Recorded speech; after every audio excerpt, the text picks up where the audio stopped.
Everyone, so I'm hoping to update this channel a lot more frequently because I know a lot of you always request that I make more videos on this channel, which is awesome that you guys are responding so well to my horror channel because it's not as much of a passion as my beauty and fashion channel is because I've put so much time and effort into that, but I'm sure as soon as this one starts going and I get more viewers and I have more things to review and I get more into it, I'm sure that I'll be just as into this channel as I am in the other one. So thank you guys so much for supporting me here. So early on I said I would do book reviews and video game, I mean that's Tyler's thing, but you know, things other than horror movies because I feel like the horror genre is not specific to a type of media. It's not just for movies, and there's so many books out there that are amazing. Obviously, you guys can guess my favorite horror author. I mean, it's not that hard to guess. It is Stephen King. And that's just because he was the first... Actually, he wasn't the first horror that I started out with. The first horror I started out with was Scary Stories to Tell in the Dark, which I recently got the book series, but it didn't have the original artwork, so that kind of sucks because I got it for... Oh, I have it right in front of me. This is the artwork that came. That's not the original art. If you know what I'm talking about with this series, you know what the original art looks like. And I didn't even think about it when that was the cover because the books went inside. So I got all three of them. Stories are the same, artwork's different. Anyway, so after that and after Goosebumps, the first book I read from Stephen King was Pet Sematary. And then I fell in love with that, and then I picked up this book, which I'm talking about today, which is The Girl Who Loved Tom Gordon. It literally changed me. It is the best book I've ever read. If I'm going to recommend any book, it's going to be The Girl Who Loved Tom Gordon. Look how much mine is loved. It just falls apart. I have loved this book so much, although it was used when I got it. I keep a tally in here of how many times I've read it. I've read it, I think, one more time than that. So that would be 5 times I've read it since I bought it. And I was, I think, 15 when I first read it. It's amazing. It's so inspirational. And what it is, it's about a 9-year-old girl, Trisha McFarlane, who is taking a hike on the Appalachian Trail, which actually exists.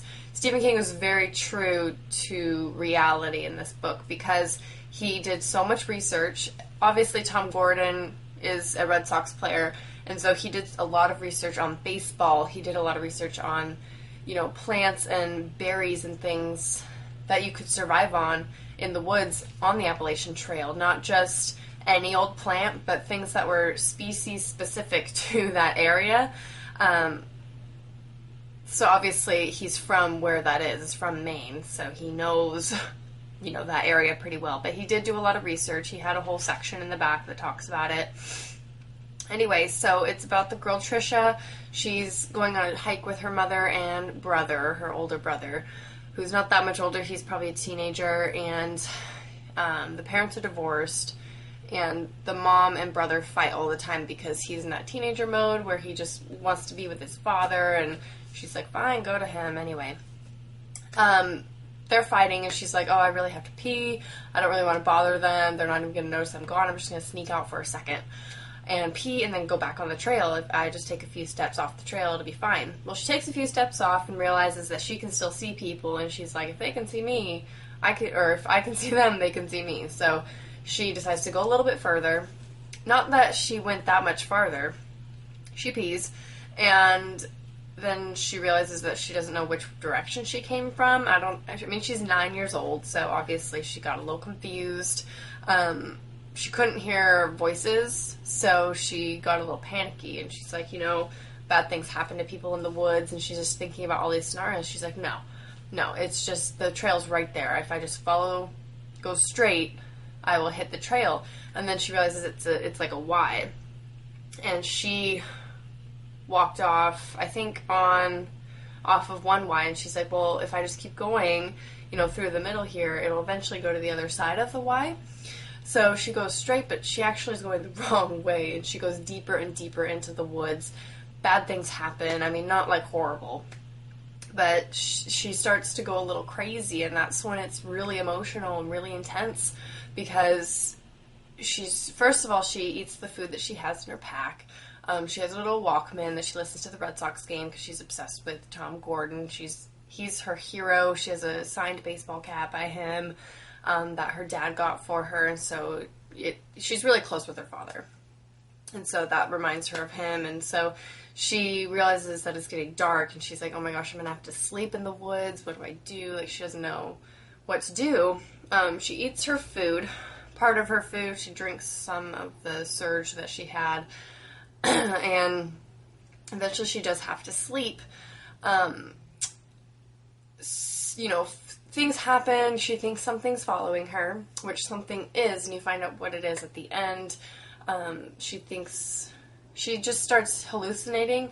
She sees her best friend, Pepsi. I don't know why her name's Pepsi. I mean, that's her nickname. She has a real name. Pepsi, she sees walking with her. She starts to see Tom Gordon with her and talks to him, and it's just really emotional. She eventually has to drink creek water because she runs out of nourishment completely, and so she drinks creek water. She gets really sick, and she just gets really, really ill. And yeah, that's basically what I'm going to tell you. I don't want to give you any spoilers. I'll probably post a whole review and spoilers on my blog, because I've read it so many times I could tell you exactly what happens, but obviously in a video I don't want to give spoilers. It's definitely a good read. It's my favorite book out of any genre. Obviously horror is my favorite, so this is going to be my number one, but if I had to pick any genre to pick a favorite book, this would be it. It is just the best, so I highly, highly recommend it. I mean, it's really emotional and inspirational. So, what was I going to say? Oh, there's no gore in it. There's, when she's sick, he, does describe that pretty well. There's no gore. Absolutely no gore. And that's amazing. I mean, Stephen King's really good at that. He obviously has some things out there that are very gory, or he has parts that are gory, like the Shining and the bathtub scene.